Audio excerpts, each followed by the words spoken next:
ঠান্ডা জল পান করুন, পয়সা লাগে না, এরকমই একটি স্টল দিয়েছেন বয়স্ক এক ভদ্রলোক। এই লেখাটা দেখে আকৃষ্ট হলাম যে এই তীব্র দাবদাহে রোদ্দুরে দাঁড়ানো যাচ্ছে না, সেরকম একটি জায়গায় এরকম একটি স্টল দিয়ে উনি কী করছেন। তো কৌতূহলবশতই আমি সেখানে গেলাম, একটু জল পান করলাম আর কিছু কথাবার্তা বললাম।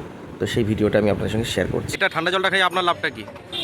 আমার লাভ মানুষের লোকে তো ব্যবসার জন্য করে, কিন্তু আপনি ব্যবসা না করে এটা করছেন। আমি এই 1990 সাল থেকে এই কাজ করছি। হ্যাঁ, বিভাজিত মানুষকে আমি ঈশ্বর জ্ঞানের সেবা করার জন্যই আমি তো ঈশ্বরের সাধনা জানি না, ঈশ্বরের ভজনা করতে জানি না। এই জন্য আমি ঈশ্বরের সাধনার স্বরূপ মানুষকে ঈশ্বর জ্ঞানের সেবা করি, এইটুকু আমার লাভ। আচ্ছা। শুনলেন ভদ্রলোক কী বললো? এখনকার দিনে উনি ঈশ্বর জ্ঞানী মানুষকে সেবা করছেন, ঠান্ডা জল পান করাচ্ছেন। আপনার নামটা কি? আমার নাম অনিল হালদার। অনিল হালদার। কলা বিক্রি করছেন কতদিন ধরে?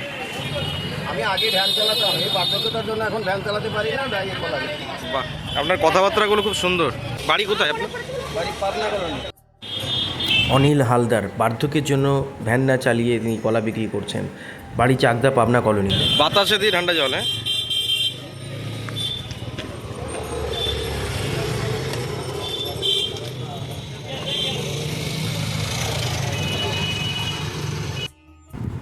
বাতাসা খেয়ে ঠান্ডা জল, গরমের মধ্যে চরম শান্তি। ধন্যবাদ।